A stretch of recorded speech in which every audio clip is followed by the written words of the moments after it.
सभी भक्तों का स्वागत है। अभी हम कीर्तन से स्टार्ट करेंगे। जय राधा माधव कुंज बिहारी, जय राधा माधव कुंज बिहारी, जय गोपीजन वल्लभ गिरिवर धारी, जय गोपीजन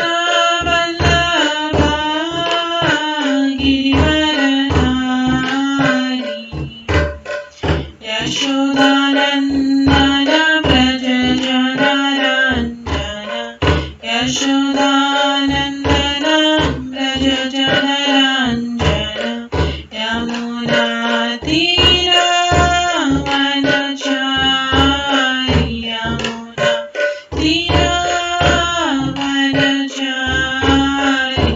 जय राधा माधव कुंज बिहारी, जय राधा माधव कुंज बिहारी, हरे कृष्णा कृष्णा कृष्णा हरे हरे, हरे राम राम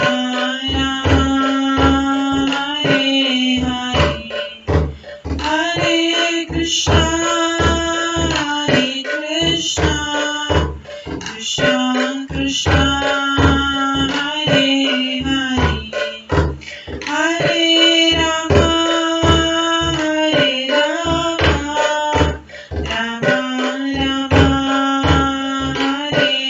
हरे, हरे कृष्णा कृष्णा कृष्णा हरे हरे, हरे राम राम राम हरे हरे, हरे कृष्णा कृष्णा कृष्णा हरे हरे, हरे राम राम राम हरे हरे, हरे कृष्णा कृष्णा कृष्णा हरे हरे, हरे राम राम राम हरे हरे, हरे कृष्णा कृष्णा कृष्णा हरे हरे, हरे राम राम राम हरे हरे, हरे कृष्णा कृष्णा कृष्णा हरे हरे, हरे राम राम राम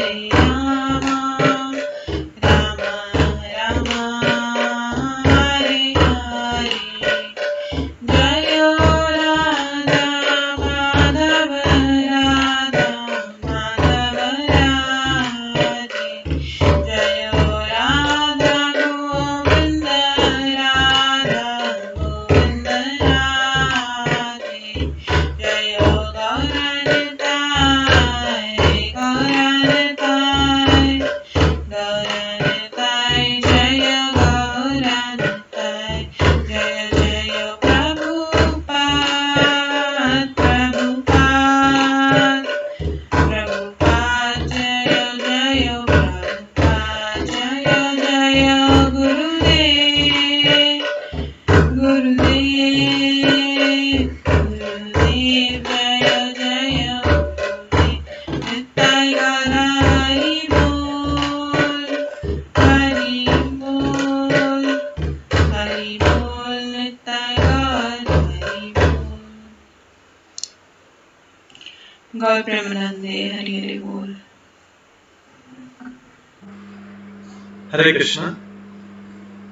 आज की इस क्लास में सभी भक्तों का स्वागत है। मंगलाचरण से स्टार्ट करेंगे। ॐ अज्ञानतिमिरन्धस्य ज्ञानाञ्जनशलाकया चक्षुर्मिलितं येन तस्मै श्रीगुरुवे नमः। श्रीचैतन्यमनोभीष्टं स्थापितं येन भूतले स्वयं रूप कदा मह्यं ददाति स्वपदान्तिकम्। वन्देऽहं श्रीगुरो श्रीयुतपदकमलं श्रीगुरुं वैष्णवांश्च श्रीरूपं साग्रजातं सहगणा रघुनाथान्वितं तं सजीवं साद्वैतं सावधूतं परिजनसहितं कृष्णचैतन्यदेवं श्रीराधाकृष्णपादां सहगणा ललिता श्रीविशाखान्वितांश्च। नमो विष्णुपदाय कृष्णपृष्ठाय भूतले श्रीमते भक्तिवेदान्त स्वामिन्निधि नामिने। नमस्ते सरस्वती देवे गौरवाणी प्रचारिणे निर्विशेष शून्यवादी पाश्चात्यदेशतारिणे। वाञ्छाकल्पतरुभ्यश्च कृपा सिन्धुभ्येव च पतितानां पावनेभ्यो वैष्णवेभ्यो नमो नमः। जय श्री कृष्ण चैतन्य प्रभु नित्यानंद श्री अद्वैत गदाधर शिवासादि गौर भक्तवृंद। हरे कृष्णा कृष्ण कृष्ण हरे हरे, हरे राम राम राम हरे हरे। ओम नमो भगवते वासुदेवाय। ओम नमो भगवते वासुदेवाय। ओम नमो भगवते वासुदेवाय। नारायणं नमस्कृत्य नरं चैव नरोत्तमं देवीं सरस्वतीं व्यासं ततो जयमुदीरयेत्। नमस्ते भद्रेषु नित्यं भागवत सेवया भगवते उत्तम श्लोके भक्तिर्भवति नैष्टिकी। कृष्णाय वासुदेवाय देवकी नंदनाय च नन्दगोपकुमाराय गोविन्दाय नमो नमः। सर्ववेदान्तसारमे श्रीभागवतम् इष्यते तद्रसामृताप्तस्य नान्यत्र स्यादति क्वचित्। आराध्यो भगवान् ब्रजेश कन्यस्तनधाम वृन्दावन रम्य काचिदुपासना ब्रजवधूवर्गेण या कल्पिता। श्रीमद्भागवतं प्रमाणम् अम्लं प्रेम कुमारतमः श्रीचैतन्य महाप्रभु मतमिदं तत्रादरो न परम्। मूकं करोति वाचालं पङ्गुलं ह्यते गिरिं यत्कृपातमहं वन्दे परमानन्दमाधवम्। हरे कृष्ण।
हरे कृष्णा। आज की इस क्लास में सभी भक्तों का स्वागत है।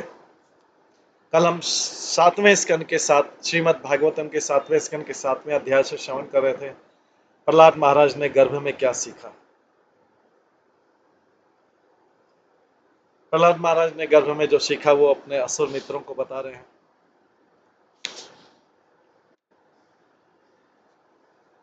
एक एक चीज को विस्तृत रूप से बता रहे हैं। ये वास्तव में इतने सरल स्वभाव के उनके असुर मित्र बच्चे हैं। उनको प्रहलाद महाराज खुद सरल स्वभाव के हैं। 5 साल के बालक हैं। वो अपने मित्र 5 साल के बालकों को जो सब सरल स्वभाव के हैं, चाहे असुर कुल में उत्पन्न हुआ हो, लेकिन वो अपना जीवन प्रारंभ करने से पहले ही भागवत शिक्षा ले रहे हैं, क्योंकि ये बाल्य स्वभाव सरल स्वभाव होता है। उसको जिस प्रकार से ढाला जाए, अगर वहीं से उसको चतुर चालाकी और इस भौतिक जगत की चीटिंग वाली और शिक्षा सीखता जाए, तब से वो सीखेगा। लेकिन अगर उसको सरलता से भागवत की शिक्षा दी जाए तो सरलता वाली शिक्षा देगा। प्रहलाद महाराज एक एक करके उनको सारी शिक्षाएं दे रहे हैं। और प्रहलाद महाराज बोलते हैं, मित्रों, बड़े प्रेम से बोलते हैं, हे मित्रों, यदि तुम मेरी बातों पर श्रद्धा करो तो तुम भी उस श्रद्धा से मेरे ही समान दिव्य ज्ञान को समझ सकते हो। भले ही अभी तुम छोटे छोटे बालक हो, लेकिन तुम सीख सकते हो। कल हमने सुना था किस प्रकार से बुद्धि की अनुभूति 3 प्रकार से होती, जो जागृत, स्वप्न, सुषुप्ति, इसके बारे में बता रहे थे। आज हम 27वें श्लोक से 7वें स्कंद के 7वें अध्याय के 27वें श्लोक से सुनेंगे। एतद्वारो हि संसार गुण कर्म निबंधन अज्ञान मूल अपार्थ अपि पुंस स्वप्नैव प्रयते।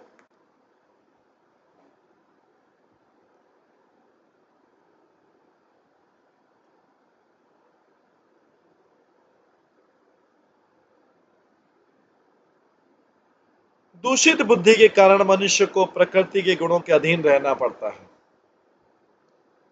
दूषित बुद्धि के कारण मनुष्य को इसके अधीन रहना पड़ता है, और इस प्रकार वो भाव बंधन में पड़ जाता है। किसके? इस संसार को, जिसका कारण अज्ञान है। उसी प्रकार अवांछित तथा नश्वर मानना चाहिए, जिस प्रकार स्वप्न अवस्था में मनुष्य को झूठे ही कष्ट भोगना पड़ता है। जैसे स्वप्न में कई बार ऐसी स्थिति क्रिएट हो जाती है कि हमको लगता है कि हमको कोई मार रहा है, या शेर हमारे पीछे भागा, या कोई सांप काट रहा है, या हमारा कोई एक्सीडेंट हो गया। हम पूरे दुखी हो जाते हैं स्वप्न में। कई बार बहुत बुरी तरीके से दुखी हो जाते हैं, और जैसे नींद खुलती है सारा दुख खत्म हो जाता है। ऐसे जो सुख है, हम स्वप्न में सुख भोगते हैं अलग अलग प्रकार से।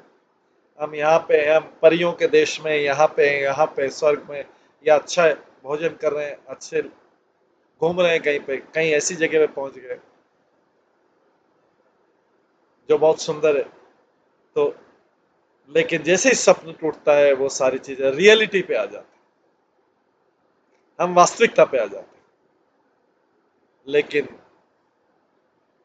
जैसे रात्रि का स्वप्न होता है, जिसको हम वास्तविकता बोलते हैं, दिन का भी स्वप्न, जो दिन में भी हम जो दुख और सुख का अनुभव करते हैं, वास्तव में ये भी स्वप्न अवस्था, इसको बोलते हैं दिवा स्वप्न।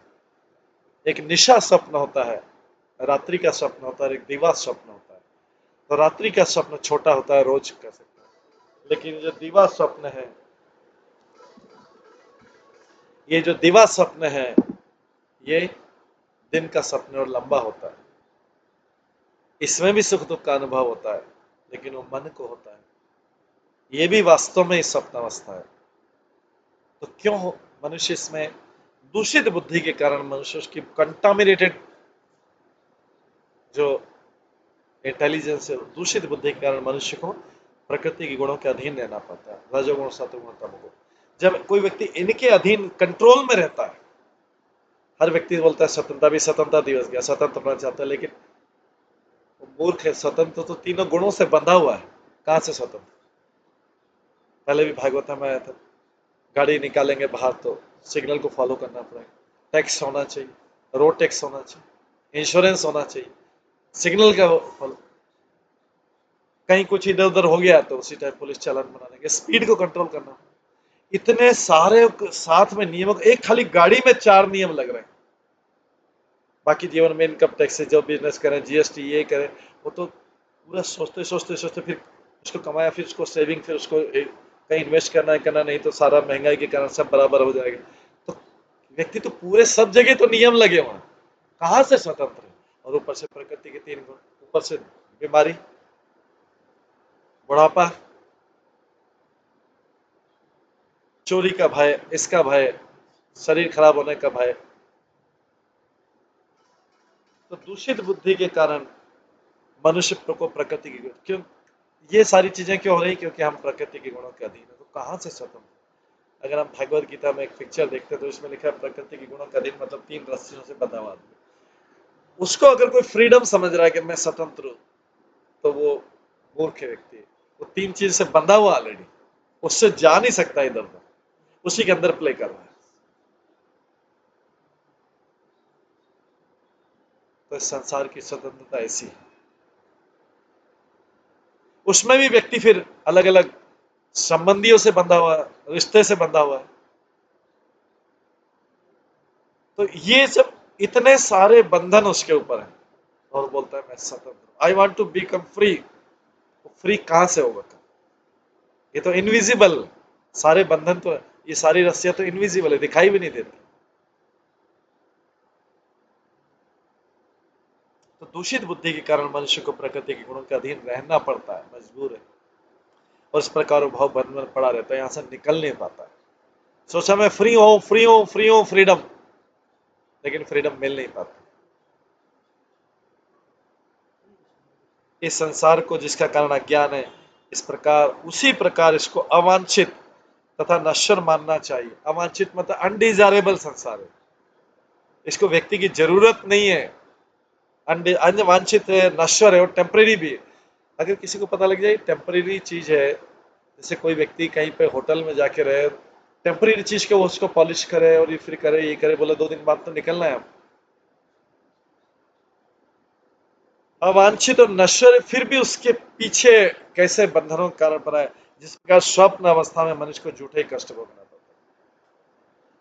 स्वप्न अवस्था भी उसके कंट्रोल में नहीं था, स्वप्न आ गया और उसमें कष्ट भी भोग रहा, उसके हाथ में नहीं था। तो इसी संसार में फंस के वो बुरी तरीके से अपने आप को बंधा हुआ महसूस करता है और कष्ट भोगता रहता है, बिना कारण से कष्ट भोगता रहता है, बिना कारण से वो बंध जाता है। उसका कोई कारण नहीं, बंधने का कारण नहीं है, अनडिजायरेबल है सारे बंधन। उसको छोड़ भी सकता है वो, लेकिन वो जानबूझ करके उसमें बंधा रहता है।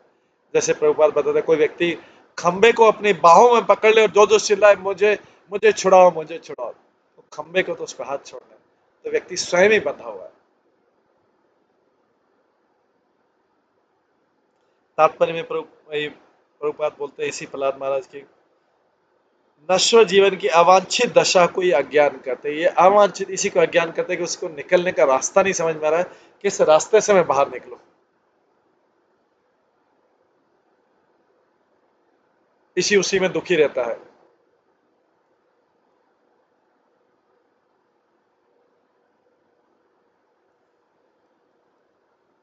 और अनडिजायरेबल उसको कष्ट भोगने पड़ते हैं, क्योंकि प्रकृति के अधीन आ गया, तभी उसको आदि देवी के आदि भौतिक आदि आत्मिक कष्ट भोगने पड़े।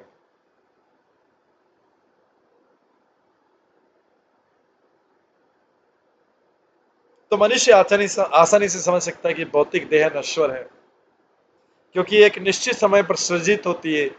इस भौतिक देह का एक निश्चित समय पर जन्म होता है, यहाँ पे जन्म, मृत्यु, वृद्धि, पालन, रूपांतरण, क्षय, उसके बाद क्षय हो जाता है। तो लेकिन उसमें पूरा समय उसने अगर गंवा दिया, ये तो मूर्खता है कि पूरा व्यर्थ, वेस्टेज ऑफ टाइम कर दिया, पूरा वेस्टेज ऑफ टाइम। हाथ में कुछ भी नहीं आया। एक साधारण मनुष्य अगर करे ऐसा जीवन जी, तो हाथ में क्या लगा उसको, और सुख के भी जो सुख भी नहीं हाथ में लगा।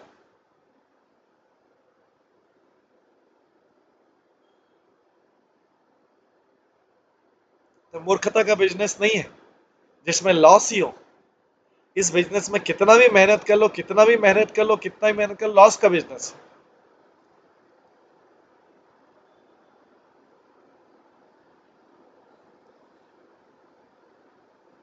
शाश्वत आत्मा की दशा उसके अज्ञान के कारण, और यद्यपि यह नश्वर है तथापि अवांछित है। नश्वर भी, टेम्परेरी भी और अनडिजायरेबल भी। इस जगत में आपको वो भी सारी चीजें करना पड़ती जो आपको इच्छा नहीं है, डिजायरेबल नहीं है।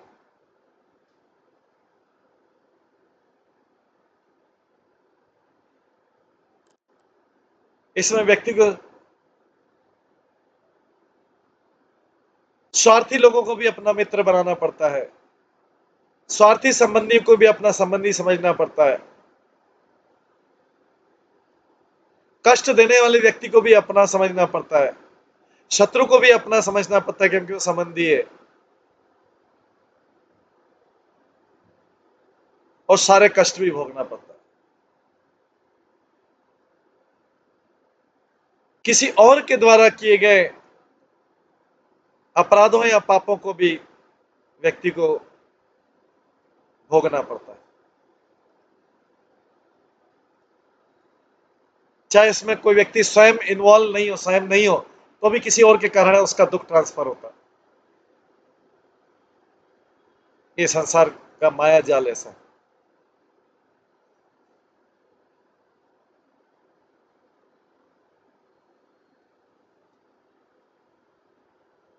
तो ये नश्वर अवांछनीय है, अनडिजायरेबल है।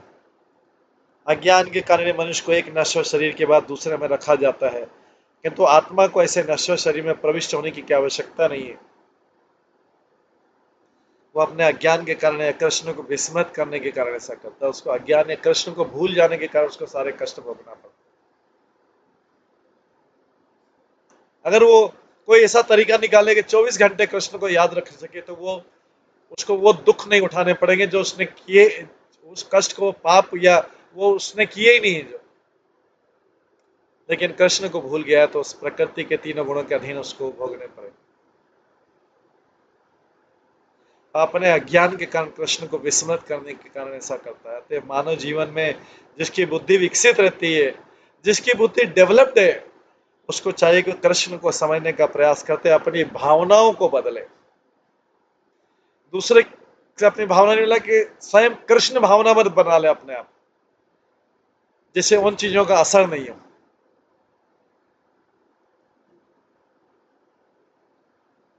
क्योंकि हर कोई व्यक्ति हमारी भावना को बदलने का प्रयास करेगा अपने स्वार्थ के लिए,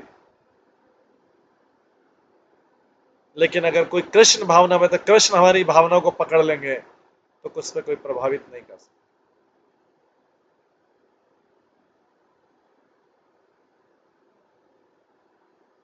अतः मनुष्य को चाहिए कि कृष्ण को समझने का प्रयास करते अपनी भावना बोले। इसको बोलते कृष्ण भावनामृत संग, तभी वो मुक्त हो सकेगा। उसकी पुष्टि भागवत गीता में की गई, जहां भगवान कहते हैं जन्म कर्म च में दिव्यम एवं यो वेति तत्वतः त्यक्त्वा देहम पुनर्जन्म नेति मामेति अर्जुन।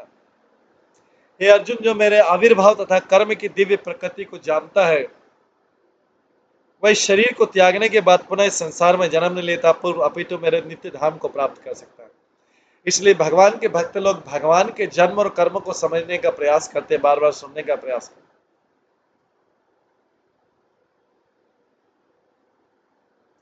जैसे बलराम जयंती, बलराम जी के जन्म और कर्म को समझने का, जन्माष्टमी कृष्ण के बल जन्म कर्म को, ऐसे ही नरसिंह चतुर्दशी, रामनवमी और ये सब भगवान के जन्म कर्म, ये अवसर है कि भगवान के जन्म कर्म को समझा जाए। जब तक मनुष्य कृष्ण को नहीं समझता और कृष्ण भावनावत को प्राप्त नहीं कर लेता, तब तक वो भावबंधन में ही पड़ा रहता है। इस बद्ध जीवन को समाप्त करने के लिए इसे पूर्ण पुरुषोत्तम भगवान की शरण ग्रहण करनी चाहिए। निसंदेह भगवान यही चाहते, सर्वधर्मान परित्यज्य माम एकम शरणम व्रज।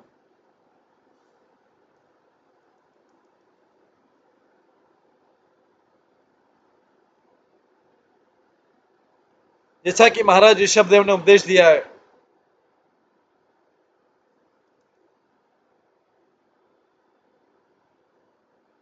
न साधु मन्ये यतात्मनो अयम सन्नपि क्लेशदास देह। मनुष्य को इतना समझदार तो होना ही चाहिए, कम से कम ये मिनिमम एक्सपेक्टेशन।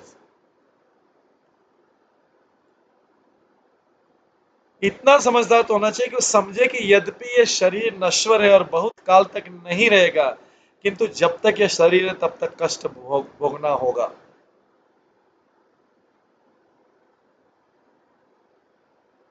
और अगर इन कष्टों से जितना जल्दी छुटकारा है, तो अगर वो कृष्ण भावना में ग्रहण कर ले तो उसका बद्ध जीवन अंत हो जाएगा।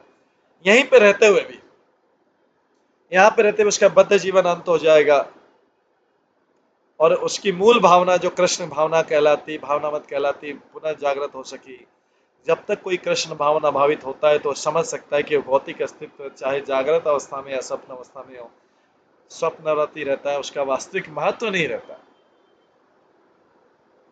ये जो भौतिक अस्तित्व है, चाहे जागृत अवस्था में स्वप्न अवस्था में, अल्टीमेटली स्वप्न ही है।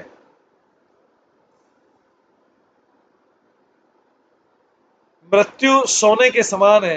अभी जाग रहे तो सोना सोया, तो फिर जागा तो अगले जन्म में पहुंच गया, अगले शरीर में पहुंच गया। तो ये तो स्वप्न ही तो था ये।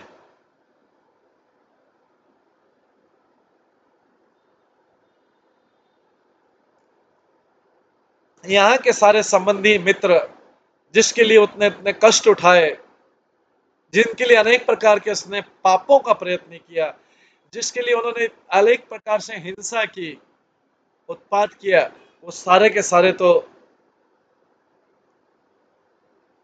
उसने अनुभव किए, और उन सारों से पाप इकट्ठा किया और वो अगले जन्म में ले जाएगा।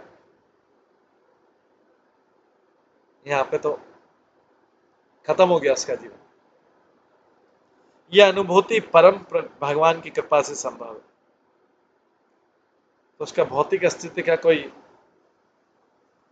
इंपॉर्टेंस नहीं, लेकिन उसने जो किया वो कर्म को अपने साथ में ले गया।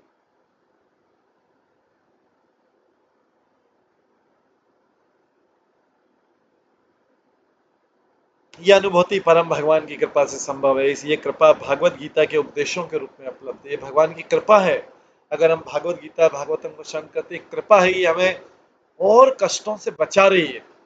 अगर किसी के जीवन में नहीं होता तो आगे वैसे के वैसे कार्य करता जैसे पहले कर रहा था। जैसे कई लोग बोलते हैं, अरे ये कार्य तो हम पहले भी कर रहे थे। तो पहले के कारण तो हम कष्ट भोग रहे हैं, आगे कष्ट भी भोगेंगे।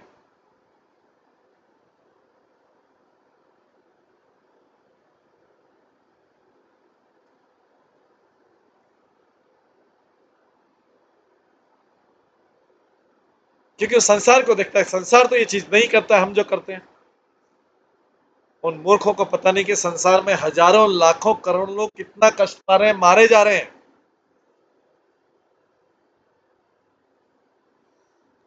संसार में डेली हजारों लोग मारे जाते हैं, नेचुरल डेथ के कारण नहीं, युद्ध में। वो आइडेंटिफाई कीजिए, उन लोगों को परिचय कीजिए कि किस धर्म के हैं और क्यों मारे जा रहे हैं। क्यों मारे जा रहे हैं, हजारों लोगों में मारे जा रहे हैं, किसी विशेष धर्म के लोग मारे जा रहे हैं, क्यों मारे जा रहे हैं। हर युद्ध में वो रोते हैं जरूर, क्यों मारे जा रहे हैं, क्योंकि किसी भी नियम का पालन नहीं करते।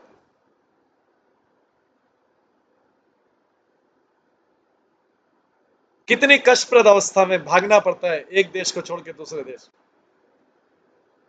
इधर भी भागना पड़ता है, अगर ऐसे पाप होंगे तो इधर भी भागना पड़ता है।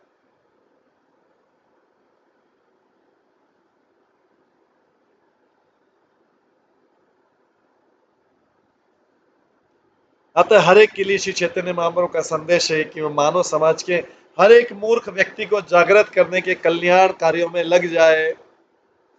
सबसे अच्छा तरीका, सबसे इजी तरीका, सबसे, अगर किसी को व्यस्त रहना है भगवान के कार्यों में, भगवान के कार्यों में व्यस्त रहना है, तो मानव समाज के हर मूर्ख व्यक्ति को जागृत करने के लिए कल्याण कार्यों में लग जाए, जिससे वह भी कृष्ण भावना मत को पद को प्राप्त हो सके और बद्ध जीवन से मुक्ति लाभ कर सके।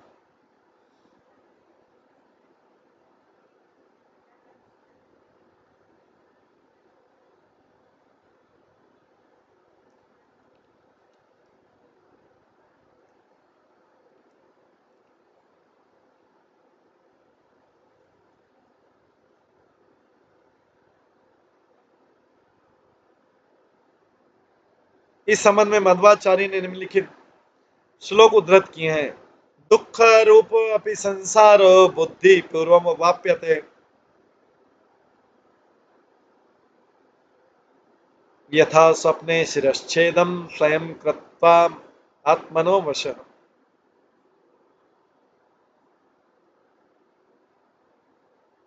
ततो दुःखम वाप्येत तथा जागरितो अपि तु जानन्नप्यमात्मनो दुःखम वस्तु स प्रवर्तते।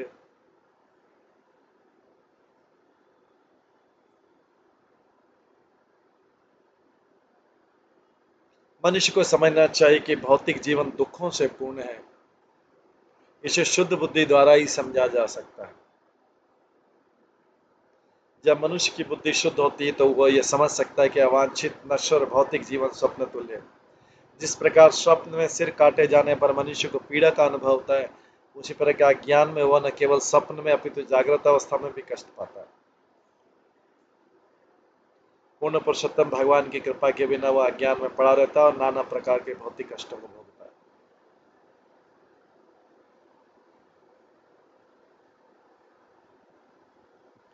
तस्मात् भवद्भिः कर्तव्यं कर्मणां त्रिगुणात्मनं बीज निर्हरणं योगः प्रभावो परमो परम ध्येय।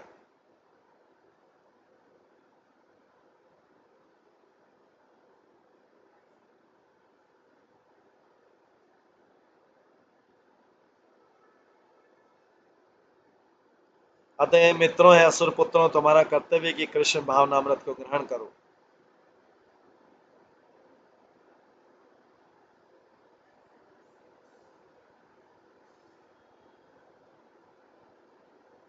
अतः मित्रों है असुर पुत्र, तुम्हारा कर्तव्य कि कृष्ण भावनामृत को ग्रहण करो।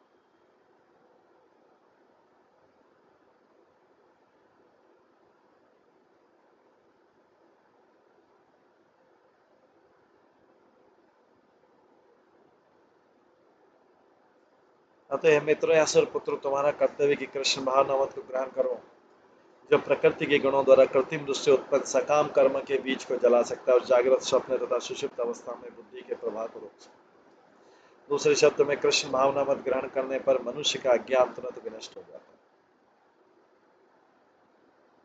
तात्पर्य भगवद गीता में पुष्टि की गई, माम च यो व्यभिचारिणे भक्ति योगेन सेवते सगुणान समतीत्यान ब्रह्म भूयाय कल्पते। जो पूर्ण भक्ति में लगा रहता है, जो किसी भी परिस्थिति में च्युत नहीं होता, वो तुरंत ही प्रकृति के गुणों को पार कर ब्रह्म पद को प्राप्त होता है। भक्ति योग के अभ्यास के द्वारा मनुष्य तुरंत ही आध्यात्मिक पद को प्राप्त होता है, जो भौतिक प्रकृति के तीनों गुणों के कार्य कारणों से परे। अज्ञान की जड़ भौतिक चेतना है,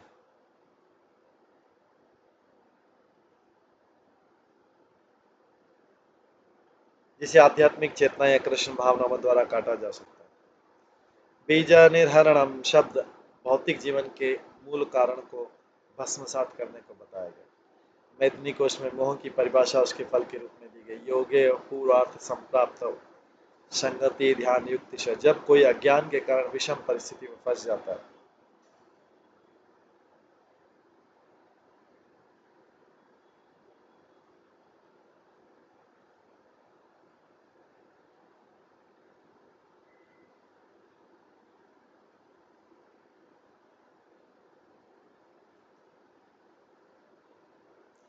जब कोई अज्ञान के कारण विषम परिस्थिति में फंस जाता है तो जिस विधि से इससे मुक्त पाता है योग है।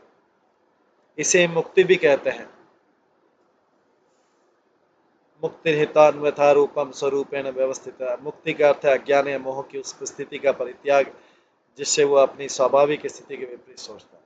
अपनी स्वाभाविक स्थिति में लौट आने को मुक्ति कहते हैं और जिस विधि से किया जाता है योग है। इस प्रकार योग कर्म ज्ञान तथा सांख्य से बढ़कर, इस प्रकार योग जो है कर्म ज्ञान तथा सांख्य से बढ़कर निसंदेह योग जीवन का चरम लक्ष्य है। इसलिए कृष्ण ने अर्जुन को सलाह दी कि वो योगी बन जाए।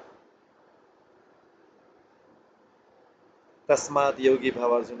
भगवान कृष्ण आगे भी भगवत गीता में उपदेश दिया, उच्च श्रेणी का योगी वो है जिसने भक्ति का पद प्राप्त कर लिया। योगी नाम अपि सर्वेशा मदगते अंतरात्मना श्रद्धावान भजते यो माम स मे युक्त तमो मत। समस्त योगियों में जो योगी अत्यंत श्रद्धा पूर्वक दिव्य प्रेमा भक्ति में मेरी पूजा कर सदैव मुझी में लगा रहता है, वो मुझसे योग द्वारा घनिष्ठता पूर्वक जुड़ा रहता है और सबों में श्रेष्ठ।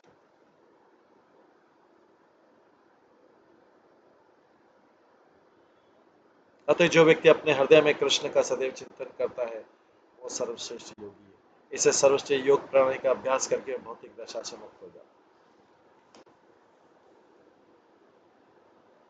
तत्र उपाय सहस्राणाम अयम भगवता उदितो यतीश्वरे भगवती यथा ये अंजसा रति। भौतिक जीवन से छूटने के लिए जितनी विधियां संस्तुत हैं उनमें से उस एक को जिसे स्वयं पूर्ण पुरुषोत्तम भगवान ने बताया विधि स्वीकार किया, सभी तरह से पूर्ण समझना चाहिए।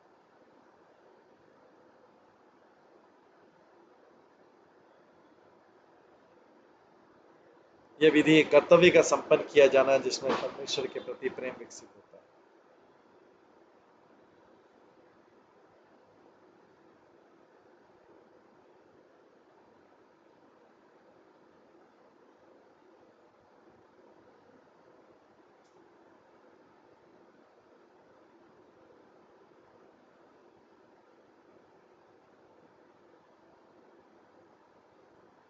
तात्पर्य उन अनेक योग विधियों में से जो मनुष्य को भाव कल्मश के बंदर से ऊपर उठाती है, उस एक विधि को जिसे पूर्ण पुरुषोत्तम भगवान ने संस्तुत किया है सर्वश्रेष्ठ समझना चाहिए। ये विधि भगवद गीता में स्पष्ट बताई गई, जहाँ भगवान कहते हैं सर्वधर्मान परित्यज्य माम एकम शरणम व्रज, सारे धर्मों को त्याग कर केवल मेरी शरण ग्रहण करो। यह विधि सर्वश्रेष्ठ है क्योंकि भगवान आश्वस्त करते हैं अहम तम सर्व पापेभ्यो मोक्षयिष्यामि मा शुचः, मैं तुम्हें सारे पापों से मुक्त कर दूंगा, तुम डरो मत। चिंता करने की कोई बात नहीं है क्योंकि स्वयं भगवान आश्वस्त करें कि वे अपने भक्तों की रखवाली करेंगे और उसे पाप कर्मों के फलों से बचा लेंगे। भाव बंधन पाप कर्मों का ही फल है जो हम इस संसार में बंधे हैं। भाव बंधन में बंध गए जो जितना ज्यादा बंधा हुआ है, जितना ज्यादा जो बंधा हुआ है मन से, वाणी से या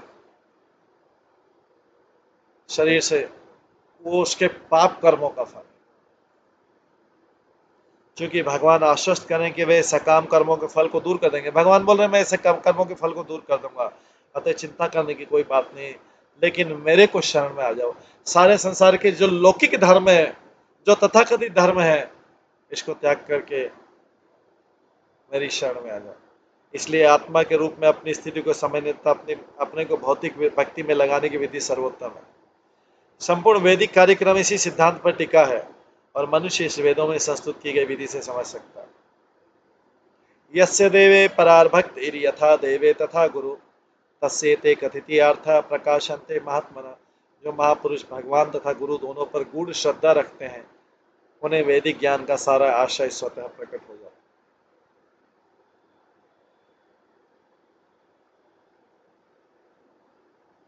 श्वेताश्वतर उपनिषद में ये लिखा है, जो भगवान महापुरुष भगवान तथा गुरु दोनों पर गूढ़ श्रद्धा रखते हैं उन्हें वैदिक ज्ञान का सारा आशय स्वतः प्रकट हो जाता है। मनुष्य को चाहिए कि ईश्वर के प्रतिनिधि स्वरूप शुद्ध भक्त को अपना गुरु माने। मनुष्य को चाहिए कि ईश्वर के प्रतिनिधि स्वरूप शुद्ध भक्त को अपना गुरु माने और उसे पूर्ण पुरुषोत्तम भगवान के समान ही आदर प्रदान करे। यही सफलता का रस है। जो इस विधि को ग्रहण कर लेता है उससे पूरी विधि ज्ञात हो जाती है। इस श्लोक में एरंजसा रति शब्द बताते हैं कि गुरु की सेवा करने तथा उसकी शरण ग्रहण करने से मनुष्य को भक्ति प्राप्त होती है और भक्ति करने से धीरे धीरे पूर्ण पुरुषोत्तम भगवान में आसक्त हो जाता है। भगवान के प्रति इस आसक्ति के कारण वह भगवान को समझ सकता है। भगवान में जब तक आसक्ति नहीं होगी भगवान को समझ नहीं पाएगा। जैसे किसी की किसी व्यक्ति में आसक्ति हो जाती, फिर उसको धीरे धीरे समझ में आता है कि व्यक्ति कैसा व्यक्ति, धीरे धीरे समझ में आता है कैसा व्यक्ति।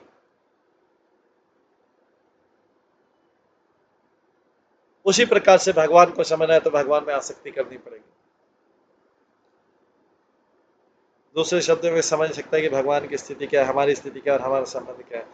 भक्ति योग की सरल विधि द्वारा यह सब सरलता से समझा जा सकता है। जो ही मनुष्य भक्ति योग पद को प्राप्त होता है तो ही उसके कष्ट तथा उसके भाव बंधन का मूल कारण नष्ट हो जाता है।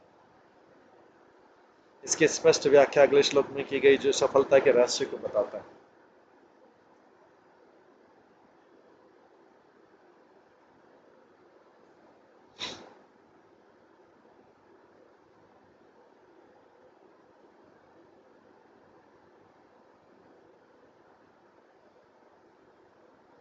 गुरु शुश्रया भक्त्या सर्वलब्धपर्णे च संगेन साधु भक्तानाम ईश्वर आराधनेन च श्रद्धया तत्कथायां च कीर्तने गुणकर्मणाम तत्पादाम्बुरा ध्यानात् तत्लिंगैक्ष अरहण आदि भी मनुष्य को प्रामाणिक गुरु स्वीकार करना चाहिए। मनुष्य को प्रामाणिक गुरु स्वीकार करना चाहिए और अत्यंत भक्ति तथा श्रद्धा से उसकी सेवा करनी चाहिए। पहला वाक्य जितना इंपॉर्टेंट है दूसरा वाक्य भी उतना इंपॉर्टेंट। मनुष्य को प्रामाणिक गुरु स्वीकार करना चाहिए। हजारों लोग गुरु स्वीकार कर लेते हैं लेकिन अत्यंत भक्ति तथा श्रद्धा से उसकी सेवा करनी चाहिए। उसकी सेवा करना मतलब है उसके आदेशों का पालन करना, वाणी सेवा, और आए तो वापू सेवा है, नहीं आए तो वाणी सेवा ही, लेकिन उसकी उस भक्ति श्रद्धा से उसकी सेवा करनी चाहिए। उसके पास जो कुछ भी है उसे गुरु को अर्पित करना चाहिए और संत पुरुषों तथा भक्तों की संगति में भगवान की पूजा करना चाहिए। श्रद्धा पूर्वक भगवान की यश का श्रवण करना चाहिए, भगवान के दिव्य गुणों तथा कार्यकलापों का यशोगान करना चाहिए, सदैव भगवान के चरण कमलों का ध्यान करना चाहिए तथा शास्त्र एवं गुरु के आदेश के अनुसार भगवान के अर्च विग्रह की पूजा करनी चाहिए।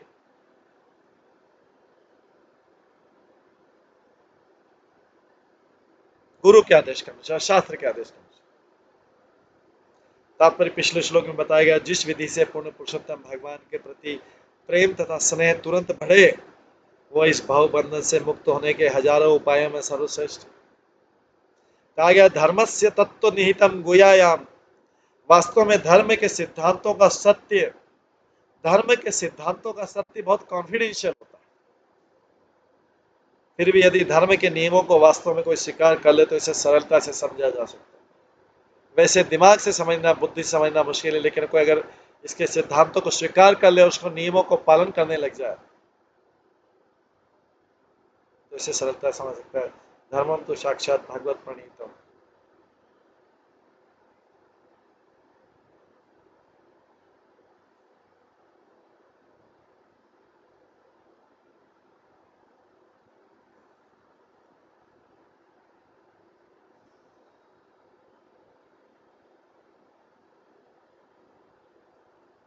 भगवान के आदेश अच्युत और उनके लाभ पूर्णतः निश्चित है। उनके आदेश के अनुसार धर्म का पूर्ण स्वरूप भक्ति योग है, जैसा कि श्लोक में बताया गया।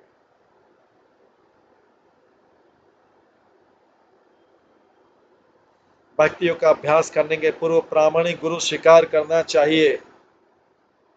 श्री रूप गोस्वामी अपने भक्तरसा सिंधु में उपदेश देते हैं, गुरु पादाश्रय तस्मात् कृष्ण दीक्षा दीक्षिणम दिशिक्षणम विषम्भ्रेण गुरु सेवा साधु वर्तमान अनुवर्तनम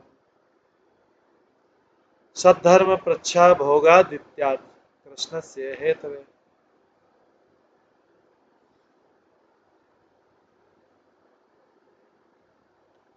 मनुष्य का पहला कर्तव्य प्रामाणिक गुरु स्वीकार करें। छात्र या शिष्य को अत्यंत जिज्ञासु होना चाहिए। उसे सनातन धर्म के विषय में पूर्ण सत्य जानने के लिए उत्सुक रहना चाहिए। गुरु शुश्रूषा शब्दों का अर्थ है वो स्वयं गुरु को शारीरिक सुविधाएं प्रदान करके, जैसे स्नान करते, वस्त्र बदलते, सोते, खाते समय सहायता पहुंचाकर उनकी सेवा करे। गुरु शुश्रूषा का मतलब ही क्या करे? गुरु के लिए शिष्य दास की भांति गुरु की सेवा करे। उसके पास जो कुछ भी हो उसे गुरु को समर्पित कर दे। प्राणे अर्थे धिया वाचा, प्राण से, अर्थ से, बुद्धि से, वाणी से।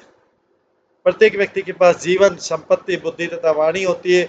इन सबों को गुरु के माध्यम से पूर्ण पुरुषोत्तम भगवान को अर्पित करना चाहिए। गुरु को सब कुछ कर्तव्य के रूप में अर्पित कर देना चाहिए, किंतु ये भेंट भौतिक प्रतिष्ठा प्राप्त करने के लिए बनावटी ढंग से नहीं अपितु हृदय से की जानी चाहिए। ये भेंट अर्पण कहलाती है। इसके साथ ही शिष्टाचार सीखने तथा भक्ति का समुचित आचरण करने के लिए उसे भक्तों तथा संत पुरुषों के साथ रहना चाहिए। इस संबंध में श्री विश्वनाथ चक्रवर्ती ठाकुर कहते हैं कि गुरु को जो कुछ भी अर्पित किया जाए वो प्रेम तथा स्नेह पूर्वक किया जाए। कंडीशन, गुरु को जो कुछ भी अर्पित किया प्रेम तथा स्नेह पूर्वक अर्पित किया जाए। भौतिक भौतिक स्तुति के लिए नहीं कि मैंने किया। इसी प्रकार भी ये संस्तुति की कि मनुष्य भक्तों की संगति करे, किंतु उसे तनिक विवेक से काम लेना चाहिए। भक्तों की संगति करते समय हर किसी को भक्त नहीं समझ ले। संगति मतलब अपने से ऊंचे वालों की संगति, वास्तव में संगति, या अपने से ज्यादा बराबर वालों की संगति, जो भक्ति में बराबर के लेवल के, या ऊपर वालों की संगति। नीचे वालों को संगति देना चाहिए केवल 25%, 50% मध्य वालों के साथ में, और 25% उच्च, क्योंकि उच्च लोग ज्यादा संगति देंगे नहीं। क्योंकि जैसे हमारे लिए नियम है कि नीचे के लिए भक्ति 25% तक देना चाहिए, ऐसे ऊपर वाले भी सोचेंगे कि भाई को नीचे 25% तक देना चाहिए। बाकी 50% समान भक्ति के लेवल, मटेरियलिस्टिक लोग नहीं हो, समान भक्ति के लेवल के। वास्तव में साधु को अपने आचरण में संत सदस्य जैसा होना चाहिए। साधु व सदाचार, जब तक वह आदर्श आचरण में दृढ़ नहीं रहता उसका साधु पद पूर्ण नहीं है। अतः एक वैष्णव में साधु को आदर्श चरण में दृढ़ व पूर्ण रहना चाहिए। विश्वनाथ चक्रवर्ती ठाकुर कहते हैं कि वैष्णव का सम्मान वैष्णव के योग्य होना चाहिए।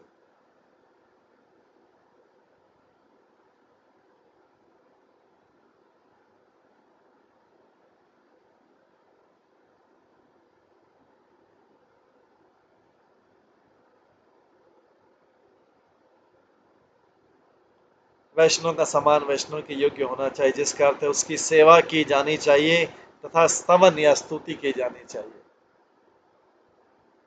ये तो यदि वो संगति के उपयुक्त व्यक्ति नहीं है, यदि कोई व्यक्ति संगति के लिए उपयुक्त व्यक्ति नहीं तो उसकी संगति नहीं करनी चाहिए। बहुत इंपॉर्टेंट स्टेटमेंट है, बहुत इंपॉर्टेंट चीज है। यदि कोई व्यक्ति संगति के उपयुक्त व्यक्ति नहीं है तो उसकी संगति नहीं करनी चाहिए। हरि सर्वेषु भूतेषु भगवान आस्ते ईश्वरः इति भूतानि मनसा कामस्ते साधु मानिए। मनुष्य को चाहिए कि पूर्ण पुरुषोत्तम भगवान को, उनके अंतर्यामी प्रतिनिधि स्वरूप परमात्मा को सदैव स्मरण करे, जो प्रत्येक जीव के अंतःकरण में स्थित है। उस प्रकार उसे जीव की स्थिति या स्वरूप के अनुसार प्रत्येक जीव का आदर करना चाहिए।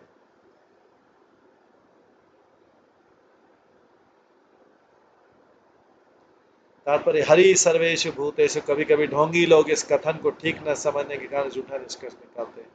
चूंकि हरि अर्थात पूर्ण पुरुषोत्तम भगवान प्रत्येक जीव में स्थित रहते, प्रत्येक जीव हरि है।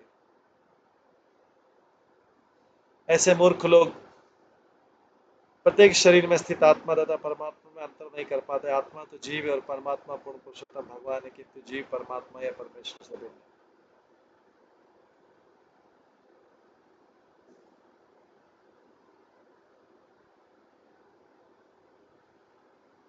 अतः हरि सर्वेषु भूतेषु कहते हैं कि हरि परमात्मा के रूप में स्थित है, आत्मा के रूप में नहीं। यद्यपि आत्मा परमात्मा के अंश। प्रत्येक जीव को आदर देने का अर्थ प्रत्येक जीव में स्थित परमात्मा का आदर करना। प्रत्येक जीव को परमात्मा नहीं मान लेना चाहिए।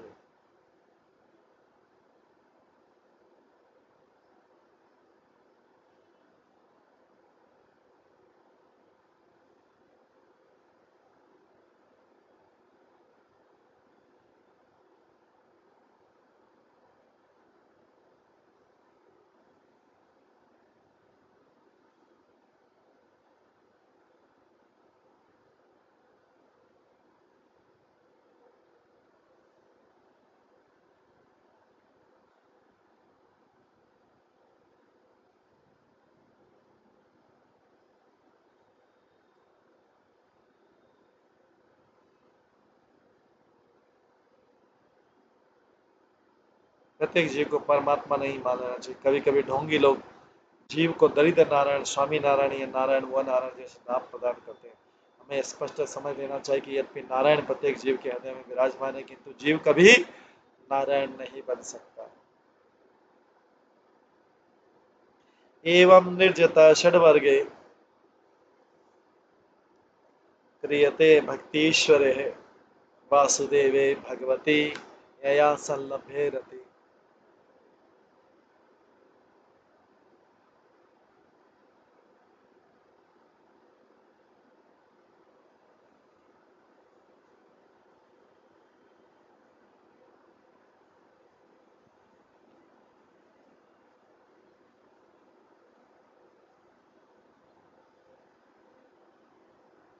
इन उपयुक्त कार्यकलापों द्वारा मनुष्य शत्रुओं मतलब काम, क्रोध, लोभ, मोह, मद, इच्छा के प्रभाव को दमन करने में समर्थ होता है और ऐसा कर लेने पर वह भगवान की सेवा कर सकता है।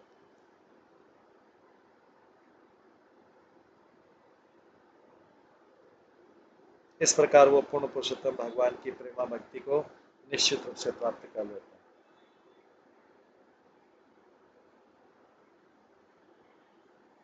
जैसा कि 30 श्लोक में लिखा है, मनुष्य का पहला काम है पूर्ण पुरुषोत्तम भगवान के प्रतिनिधि गुरु की सेवा प्रारंभ करने के लिए उनके पास पहुंचे। प्रहलाद महाराज ने प्रस्ताव रखा कि छोटे बालक को प्रारंभ से ही गुरुकुल में रहकर गुरु की सेवा करने की शिक्षा दी जाए। ब्रह्मचारी गुरुकुले वसंतांतो गुरुरहितम, यह आध्यात्मिक जीवन का सूत्रपात है। गुरुपाद आश्रम साधु वर्तमान सद्धर्म पृच्छ गुरु तथा शास्त्रों के आदेशों का पालन करते शिष्य भक्ति प्राप्त करता है और संपत्ति से अनासक्त हो जाता है। उसके पास जो कुछ होता है उसे अपने गुरु को अर्पित कर देता है और उसे श्रवण कीर्तन विष्णु में प्रवृत्त करता है और शिष्य दृढ़ता पूर्वक आज्ञा पालन करके अपने इंद्रियों को वश में करना सीखता है। फिर अपनी शुद्ध बुद्धि का प्रयोग करके धीरे धीरे वो पूर्ण पुरुषोत्तम भगवान का प्रेमी बन जाता है, जैसा कि श्री रूप गोस्वामी ने प्रस्तुत किया। आदो श्रद्धा तथा साधु संग, इस प्रकार मनुष्य जीवन पूर्ण बन जाता है, कृष्ण के प्रति उसकी आसक्ति प्रकट हो जाती है। इस अवस्था में आनंद को प्राप्त होता है, भाव तथा अनुभाव की अनुभूति करता है, जैसा कि अगले श्लोक में बताया गया।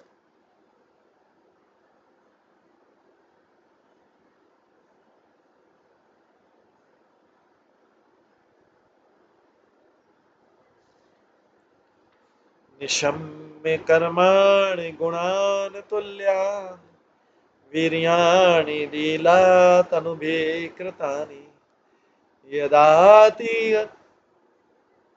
यदाति हर्षोत्पुलक अश्रुगद्गदम् प्रोत्कण्ठ उद्गायति रोति नृत्यति। जो भक्ति के पथ पर आसीन हो जाता है वो निश्चय इंद्रियों का नियंत्रक। जो भक्ति के पथ पर आसीन हो जाता है वो निश्चय इंद्रियों का नियंत्रक है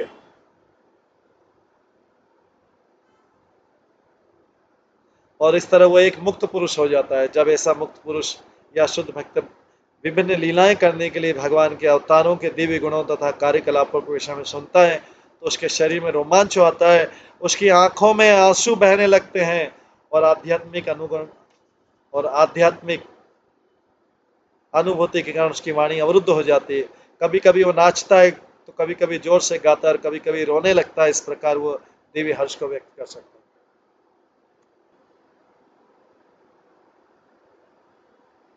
तात्पर्य भगवान के कार्यकलाप असामान्य होता है।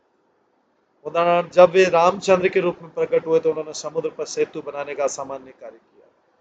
इसी प्रकार जब भगवान कृष्ण प्रकट हुए तो उन्होंने 7 वर्ष की अवस्था में गोवर्धन पर उठा लिया। यह असामान्य कार्य। मूर्ख तथा धूर्त लोग जो दिव्य पद को प्राप्त नहीं होते हैं वे भगवान की इन असामान्य कार्यों को मिथ्या काल्पनिक मानते हैं, किंतु जब मुक्त व्यक्ति या भक्त भगवान की इन असामान्य कार्यकलापों के विषय में सुनता है तो तुरंत ही आनंद विभोर उठता है, कीर्तन करने, नाचने तथा जोर जोर से प्रसन्न होकर रोने के लक्षण प्रकट करता है। भक्त तथा भक्त के बीच यही अंतर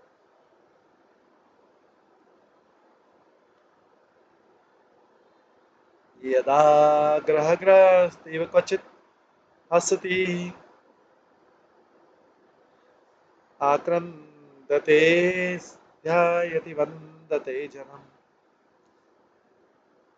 मुहुः शशन भक्ति हरे जगतपते नारायण धीर्यात्मति गतत्रप। जब कोई भक्त प्रेतग्रस्त व्यक्ति के समान बन जाता है तो वह हंसता है और उच्च स्वर से भगवान के गुणों के विषय में कीर्तन करता है। कभी कभी वो ध्यान करने बैठता है और कभी प्रत्येक जीव को भगवान का भक्त मानते हुए प्रणाम करता है।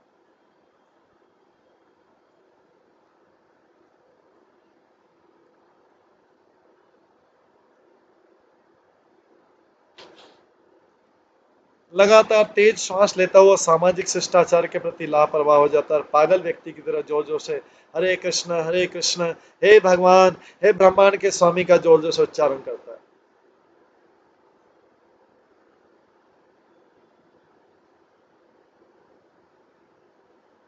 तात्पर्य जब कोई बाह्य सामाजिक रीतियों की परवाह न करते, बाह्य सामाजिक रीतियों की परवाह न करते हुए हर्षातिरेक में भगवान के पवित्र नाम का कीर्तन करता है तो समझा जाता है कि वो आत्ममति है। दूसरे शब्दों में उसकी चेतना पूर्ण पुरुषोत्तम भगवान की ओर मुड़ गई।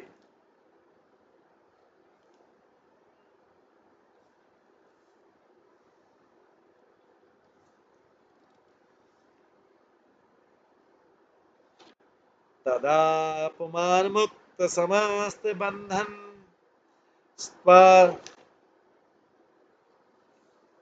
तत्भाव भावानुकृत आशयाकृति निर्दग्ध बीज अनुशयमयी सया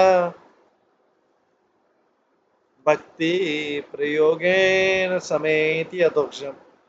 जब निरंतर भगवान की लीलाओं के विषय में मनन करते रहने से भक्त का मन तथा शरीर आध्यात्मिक गुणों में बदल जाता है, जिससे वो सारे भौतिक कलम से मुक्त हो जाता है।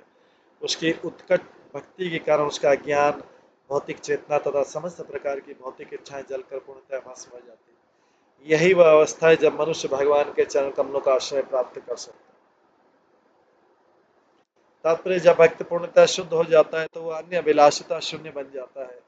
दूसरे शब्दों में उसकी सारी इच्छाएं जलकर भस्म हो जाती है और वह भगवान के दास, मित्र, पिता, माता या प्रेमी के रूप में रहने लगता है। इस प्रकार से निरंतर सोचने के कारण उसके वर्तमान शरीर तथा मन पूर्णतः आध्यात्मिक बन जाते हैं और उसके भौतिक शरीर की आवश्यकता समाप्त हो जाती है। यदि वो लोहे की शलाका को आग में रख दिया जाए तो गर्म होती है और जब पूर्णतः लाल हो जाती है तो शलाका नहीं रहती, अभी तो आग बन जाती है। उसी प्रकार जब कोई भक्त निरंतर भक्ति में लगा रहता है और अपनी मूल कृष्ण चेतना में भगवान का चिंतन करता है तो उसके सारे भौतिक कार्यकलाप समाप्त हो जाते हैं क्योंकि उसका शरीर आध्यात्मिक हो जाता है। कृष्ण भावनामृत में प्रगति अत्यंत शक्तिशाली होती है। अतः इसी जीवन में ऐसे भक्त को भगवान के चरण कमलों की शरण प्राप्त हो जाती है। भक्त की यह दिव्य आनंदमयी भाव स्थिति श्री चैतन्य महाप्रभु में पूर्णतः प्रकट थी। इस संबंध में श्री मध्वाचार्य लिखते हैं, तद भाव तद यथा स्वरूपम भक्ति केचित भक्ता विनृत्यन्ति गायन्ति च यथेप्सितम केचित तस्नीम जपन्तेव केचित शोभयकारिणे। भक्ति की आनंदमय स्थिति श्री चैतन्य महाप्रभु में पूर्णतः प्रकट थी। भक्ति की आनंदमय स्थिति श्री चैतन्य महाप्रभु में पूर्णतः प्रकट थी, जो कभी नाचते थे, कभी चिल्लाते थे, कभी गाते थे, कभी मौन हो जाते थे, कभी भगवान के पवित्र नाम का कीर्तन करते थे। यही पूर्ण आध्यात्मिक स्थिति, यही पूर्ण आध्यात्मिक स्थिति है कि चैतन्य महाप्रभु में जो प्रकट हुई थी भक्ति की आनंदमय स्थिति। कभी नाचते, कभी चिल्लाते, कभी गाते, कभी मौन हो जाते, कभी भगवान के पवित्र नाम का कीर्तन करते थे। यही वास्तव में भगवान में आनंद पाना, यही भक्ति की पूर्ण स्थिति, भगवान में ही आनंद पाना, ये भक्ति की पूर्ण आध्यात्मिक स्थिति। प्रहलाद महाराज इस प्रकार से गर्भ में जो उन्होंने सीखा नारद मुनि से, उन सबका उपदेश दे रहे हैं अपने असुर मित्रों को दे रहे हैं। बोल रहे हैं मित्रों, है मेरे प्रिय मित्रों, बड़े प्रेम से इसको असुर मित्रों को बता, क्योंकि असुर कुल में जन्म लिया, दुर्भाग्य है उनका। हालांकि प्रहलाद महाराज ने भी असुर कुल में जन्म लिया, लेकिन उनको नारद मुनि शिक्षा मिली, वो तुरंत उस शिक्षा का फायदा दूसरे असुर मित्रों को दे रहे हैं, तुरंत दे रहे हैं। इस प्रकार से भागवतम में प्रहलाद ने गर्भ में क्या सीखा इसके बारे में वर्णन। आज इस प्रसंग को यहीं पे विराम देते हैं। इसके आगे का प्रसंग जो है, आगे की शिक्षाएं जो प्रहलाद महाराज ने गर्भ में सीखी और आगे देंगे, कल की क्लास में श्रवण करेंगे। आज की क्लास में यहीं पे विराम देते हैं। सभी भक्तों का बहुत बहुत धन्यवाद। सब भक्तों के लिए एक बार हरे कृष्ण महामंत्र का जप करते हैं। हरे कृष्णा कृष्णा कृष्णा हरे हरे, हरे राम राम राम हरे हरे। श्रीमद् भागवतम महापुराण की जय, श्री प्रभुपाद की जय, सभी भक्त गणों की जय। हरे कृष्ण।